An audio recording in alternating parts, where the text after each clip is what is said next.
Okay, just finished a Q&A session with our sixth group, and the topic was how do you communicate your advantage when you're a small firm, was the question. And the answer is, well, there are advantages to being small and there are advantages to being large. So we did a quick exercise where we said, right, what are the advantages to being large, right? And these are some of the questions. Well, a large firm has more resources, right? More connections, more people to discuss things, more ideas can come through. Yeah, maybe. More specialized services. These are all perceptions. They're not necessarily reality, but sometimes they are. They might have a better reputation, more experience. There's an assumption sometimes that bigger is better. Certainly easier to sue, right? They've got deeper pockets, and often I know, government departments, when I was selling things to big government departments, they didn't want a small company because if they needed to sue them, they wanted someone who could afford to have the insurance to pay for it. There's a perception sometimes they're more stable, and well, here's the last one. This is actually a disadvantage of a large one. That they act for themselves. There's a lot of mouths to feed. So this is part of the countering some of these things, right? They act for themselves, whereas the small firms, their reputation is so important that they always act on behalf of the client. Let's just debunk some of these, right? More resources.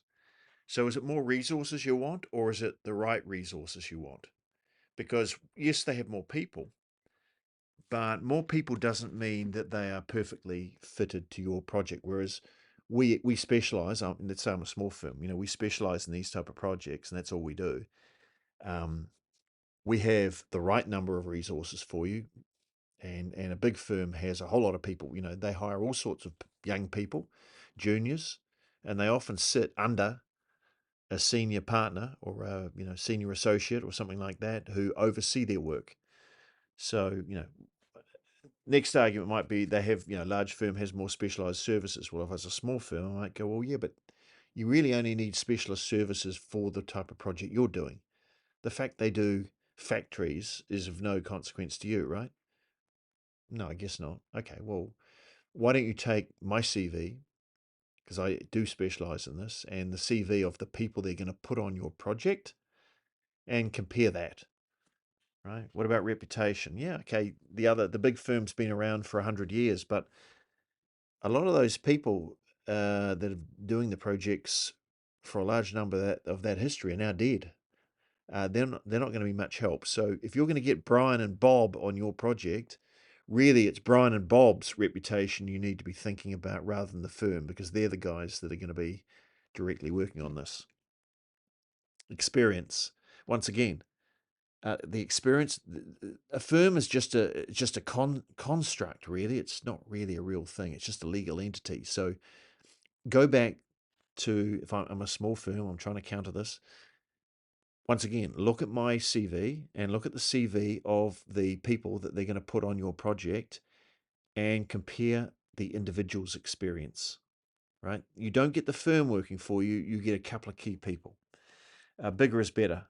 Well, yeah, bigger is better until it's not better, right? Sometimes bigger firms can be more bureaucratic, harder to deal with. You're dealing with juniors who have to ask questions and go back to their boss.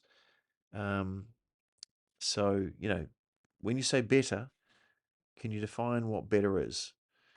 Easier to sue? Yeah, well, that's a good one. And more stable? Yeah, okay. So if I'm a small firm, they go, you're telling me it's more stable? And I might say, well, I tell you, there's nothing more stable than a small firm because, well, I'm the owner. I'm going to be here. It's my business, right? People in a large company tend to come and go. If they get paid $5,000 more by someone else, they're off.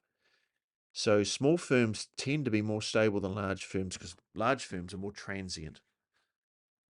So, okay. Now, if I'm trying to build a case for being a small firm, here's some arguments. This is what some of the group came up with. You can do it. You can do anything, but not everything, because we're smaller.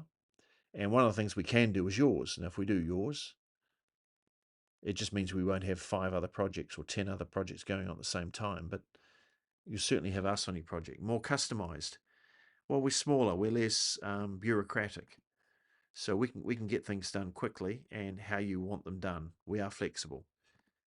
that bureaucracy in a large firm can mean change orders are slow, they're not flexible, they have to do it their way because they're following systems and processes that the boss is telling them to do. So slow to respond. But we don't. We're small. We're nimble, we're flexible. I'm a senior designer. I used to work for some of these large companies. I know the problems they have. And I used to have, junior designers working under me, and they'd be the ones doing the project. Now, if you hire me, you get to work with me. You don't work with a junior. I'm not hiring anyone. You get me. All right. We tend to act for the client. I mean, our reputation is everything. We're a small firm. Now, unlike a large firm that has a lot of mouths to feed and they need money all the time just to pay the rent and just to pay the wages bill, right? Which large firms tend to be very money driven. It's all about billable hours. Well, we're not like that, right? Now, whatever arguments, you can come up with arguments for large is better and small is better. No argument's going to win every single project all the time, but if you've got a good story, you want to back up with proof.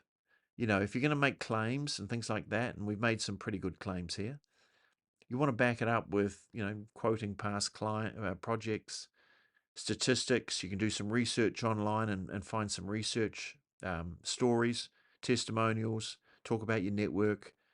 Give them examples of your ability to flex up and down, right? And nowadays, ChatGPT and Google, you've got access to unlimited sort of research if you know where to look. So, is it better being large or small?